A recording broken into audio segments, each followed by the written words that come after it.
J'avais encore deux questions qui me semblent assez stratégiques et je vais vous les délivrer tout de suite puisque je vois que le temps court. C'est effectivement la question de la qualification des professionnels, des parcours de formation. Alors, même si les travaux de la commission d'enquête ne portent pas prioritairement sur cette question, vous l'avez dit et je partage tout à fait votre constat, je crois qu'on ne peut pas parler de la question de la qualité d'accueil si on ne parle pas de la question de la formation des professionnels, mais également de leur capacité je dirais, à évoluer professionnellement, parce que je crois qu'on est tous d'accord pour dire que à 20 ans ou à 30 ans, porter quotidiennement des enfants, etc., c'est quelque chose qui pose moins de difficultés qu'arriver à un certain âge.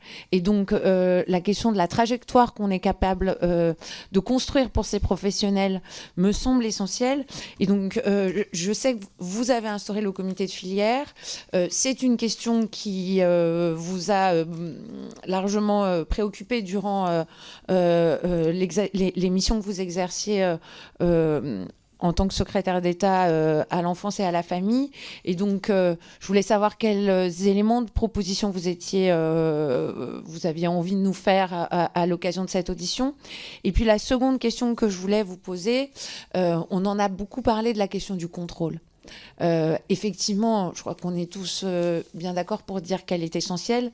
Je crois que ce qui ressort aussi des travaux qu'on a pu mener, c'est que finalement, la question de l'articulation entre les missions de la CAF et celles de la PMI est une question essentielle.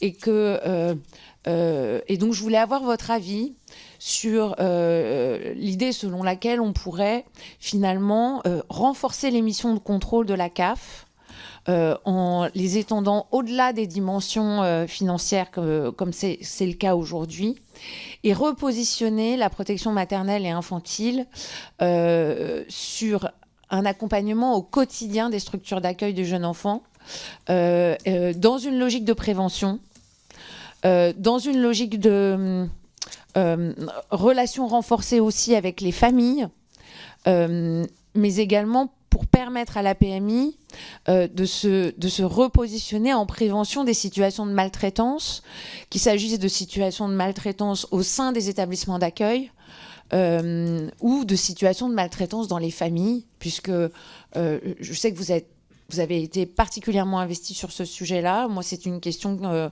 à laquelle je suis particulièrement sensible, la question des violences intrafamiliales à destination des enfants.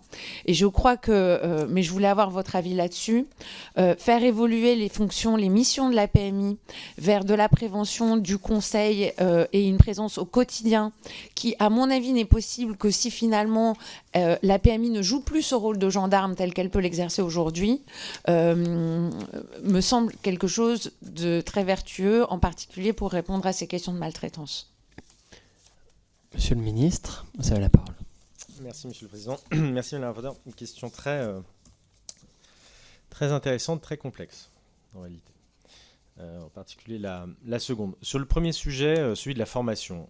Sujet complexe aussi, et moi je fais montre d'une très grande modestie, pour le moins, sur cet aspect-là, dans la mesure où je considère, je le dis franchement, que la question de la formation des professionnels, que ce soit les travailleurs sociaux en protection de l'enfance ou sur la petite enfance, est un sujet que je n'ai jamais réussi à totalement agripper. Alors c'est peut-être les limites de mes propres compétences, hein, c'est tout à fait possible. Et c'est aussi, je crois, un peu du fait de la complexité de l'atomisation du système. Alors, sur le travail social, en général, vous êtes entre différents ministères, ça vous concerne, vous, en protection de l'enfance, ça concerne le handicap, ça concerne la dépendance, ce sont les régions. Alors, et puis ça concerne le ministère de l'enseignement supérieur. Ce sont les régions qui y opèrent. Par contre, ceux qui emploient, ce sont les départements dans un cas et les communes dans l'autre. Voilà. Et donc, si vous voulez, quand vous voulez vous attaquer à la formation initiale de toutes ces professions-là, vous ne savez pas, je n'ai pas su, par quel bout prendre le sujet.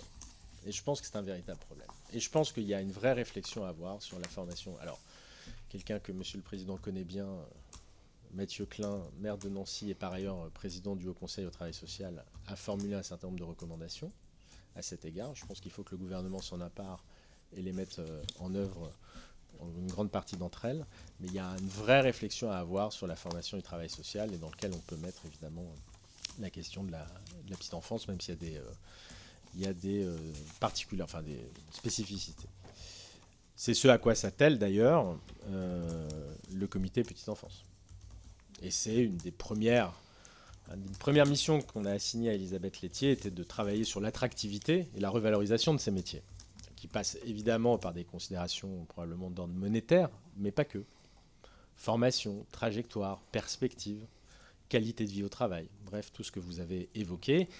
Et force est de constater que là aussi, un lieu qui pouvait paraître un peu techno, et je le dis parce que j'ai pu le dire, à mes conseillers notamment, lorsque nous mettions cela en place, se révèle être une très bonne idée, puisque là aussi, tout le monde est autour de la table, quel que soit son statut, quelle que soit l'institution qui le représente, chacun a sa place pour discuter ensemble, au-delà des statuts, au-delà des silos, de tous ces sujets-là qui concernent les professionnels. Et au point que je crois qu'il y a l'idée de faire de même en protection de l'enfance, en créant un comité de filière de la protection de l'enfance, idée à laquelle j'adhère totalement. Bon, plus dans le détail encore, l'IGAS, dans son rapport, a dit que le CAP était devenu totalement obsolète, le mot est un peu fort, mais enfin, en tout cas devait être revu. Donc il y a des sujets là-dessus. Et puis je crois qu'il faut aussi veiller, et c'est un ancien parlementaire qui se permet de dire ça à des parlementaires, et c'est un ancien ministre aussi qui dit ça, être aussi modeste à cet égard. C'est-à-dire, on passe des lois, et ensuite il y a quelque chose qui s'appelle la pratique professionnelle. Et la pratique professionnelle, souvent, elle repose sur une formation, et puis sur des années d'exercice. Et le législateur a beau adopter des principes, adopter des lois, dire que maintenant ça se passera comme ça met un peu de temps, et il faut en avoir conscience, ça met un peu de temps à infuser dans la pratique des gens. Et je pense que c'est difficile d'en faire autrement. Enfin, je ne sais pas comment. Enfin, je pense que c'est le cycle de la vie. Enfin, sur cet aspect formation, la question de la formation continue. Et là, donc, c'est le plan égalité enfance avec cette formation des 600 000 professionnels de la petite enfance qui a mis un peu de temps à démarrer, parce qu'on a mis un peu de temps à signer avec les organismes professionnels, les OPCO. Mais progressivement, je pense, j'espère, tous les professionnels de la petite enfance doivent être formés autour de 7 modules qui sont issus de la charte de qualité d'accueil de l'enfant et des travaux de Sylviane Jean-Pinot. Un module sur le langage, un module sur l'alimentation et la nature, un module sur l'art et la culture, donc tout ce qui est éveil culturel et artistique, sur l'accueil occasionnel, sur la prévention des stéréotypes, parce qu'on sait que ça commence dès le plus jeune âge, sur la question de l'accueil des parents ou encore sur la question du numérique, parce que malheureusement, c'est aussi dès la crèche que ce genre de sujet se pose. Donc voilà, s'agissant de la formation, et qui est évidemment centrale pour les enfants et pour les professionnels eux-mêmes. Sur la question de l'articulation CAF-PMI, alors vous dire que, peut-être j'ai oublié de le mettre, je l'ai omis tout à l'heure, mais sur cette question-là, tout comme un grand Big Bang sur les modèles de financement, sur lequel vous auriez pu m'interroger, on a travaillé sur le financement. C'est pas vrai qu'on n'a pas travaillé du tout sur les questions de financement. CMG, les bonus mixité, bonus inclusion, bonus territoire. Et puis, moi, j'ai essayé de mettre en place le CMG pour tous. Voilà, parce que je pense que c'est une condition à la constitution d'un service public de la petite enfance. Si le coût, le reste à charge pour les parents n'est pas le même, quel que soit le mode d'accueil, c'est pas un service public. Et c'est pas du libre choix. La neutralité, là... voilà. Bon, j'ai perdu l'arbitrage à l'époque. Je pense que le sujet devra revenir sur la table à un moment ou un autre, ou une fois encore, ça risque de poser souci. Alors, pourquoi on n'a pas fait grand Big Bang sur les modèles même de financement? Non, mais c'est peut-être ce qu'il faut faire. C'était ma question initiale. Voilà. Ah, pardon. Avec le lien avec la qualité. Donc, je pense que je suis en tout cas moi nommé en juillet 2020. On est moins de 2 ans avant la fin du mandat. Il y a beaucoup de réformes en cours et je pense qu'il y a beaucoup évidemment d'implications à ce genre de réformes, pas que budgétaires, institutionnelles également. Et c'est la même chose s'agissant des CAF PMI. Ce n'est pas des mesures, des réformes que vous faites tout seul. Il y a un acteur qui s'appelle le département notamment, contre lequel vous ne pouvez pas faire ce genre de réforme.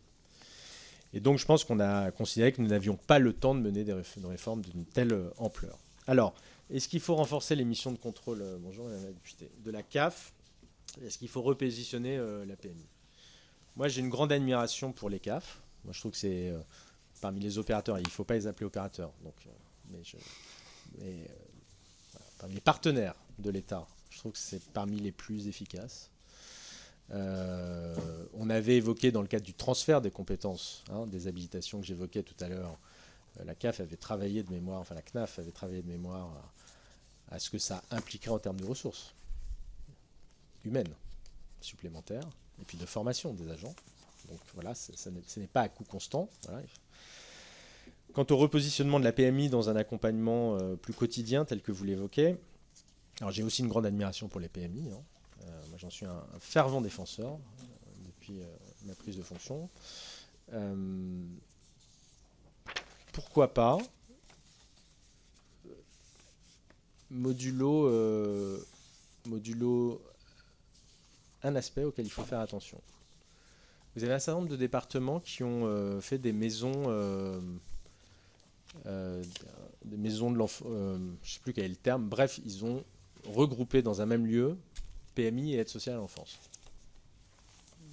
D'accord ? Pour justement améliorer la fluidité des échanges entre des agents qui dépendent de la même institution, mais qui parfois ne se parlent pas non plus. Bon. Vous avez des gens qui ne vont plus en PMI parce qu'ils ont peur de se retrouver dans la porte d'en face. Donc PMI sur la prévention, évidemment. Non, c'est pas dans le nom, ça devrait l'être davantage, justement. L'accompagnement des parents, l'accompagnement des établissements peut-être un peu différemment dans le schéma que vous évoquez qu'aujourd'hui. Dans le repérage des maltraitances potentielles. De toute façon, je pense qu'il faut repérer le plus précocement possible et accompagner ça. Moi, j'ai toujours jamais dissocié prévention et protection. Je dis souvent, dans un monde idéal, la protection de l'enfance n'existerait pas, parce qu'on aurait repéré précocement et accompagné intensivement les situations à risque. Et donc, c'est le rôle de la PMI. Ça renvoie à la question des difficultés auxquelles sont confrontées les PMI aujourd'hui, que j'évoquais tout à l'heure. Aujourd'hui, les PMI, dans un certain nombre de territoires, ont perdu totalement leur vocation universelle et ne voient plus que les familles qui n'ont pas accès à la médecine de ville pour des raisons diverses et variées. Et donc, méfions-nous à ce que les PMI ne deviennent pas la médecine du pauvre. Parce que je pense que ça serait une erreur. Et je pense qu'il faut réinvestir dans les PMI, recentrer les PMI sur leur métier essentiel de prévention, peut-être la recentrer sur 0-3 ans. Alors, ça pose la question du 3-6 ans. Attention, il ne faut pas créer un trou. Il faut bien que la médecine scolaire prenne le relais. Et moi, je crois à la vocation universelle et universaliste de la PMI. C'est la raison pour laquelle, dans le cadre des assises de la santé de l'enfant et de la pédiatrie que je co-préside avec Christelle Gras-Le Gouen, nous proposons, pour être totalement honnête, certains membres de la commission du comité d'orientation ne sont pas en phase avec cela, mais nous proposons la transformation des PMI en maison des 1000 premiers jours et de l'enfant. Voilà. Et ça va un peu dans la veine et dans la lignée de ce que vous évoquez. Merci Monsieur le Ministre d'être venu devant notre commission et répondre à nos différentes questions. Si, je le fais à tous les intervenants, si certaines de vos réponses vous apparaissaient erronées dans les prochaines heures en repartant, vous avez le devoir de communiquer à la rapporteure les corrections que vous souhaitez apporter. En tout cas, on vous remercie. On est heureux d'avoir trouvé le bon créneau pour que cette audition puisse avoir lieu. Et je lève la séance pour quelques minutes et nous reprenons avec Aurore Berger.